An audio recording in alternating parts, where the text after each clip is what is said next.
मनाचा वेध घेणारे news channel star city one. राज्यातील आणि देशातील राजकीय घडामोडी पाहण्यासाठी आणि इतरही बातम्या पाहण्यासाठी सबस्क्राइब करा स्टार सिटी वन।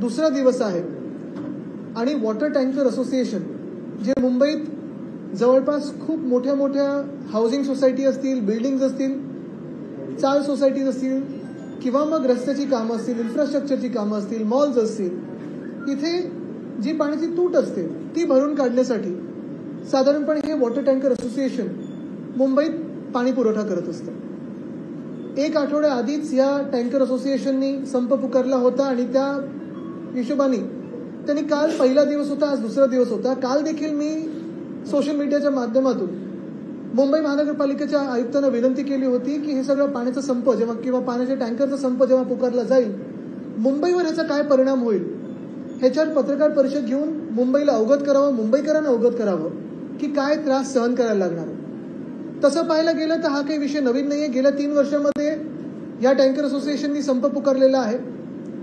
2-3 वेळा मी देखील अपील केल्यानंतर त्यांनी सरकारबरोबर बोलणी केली। ह्यांचंच सरकार होतं, एशनची सरकार होतं आधीच्या ह्याच्यात, आणि त्या आश्वासनावर त्यांनी त्यांचा संप मागे घेतला होता।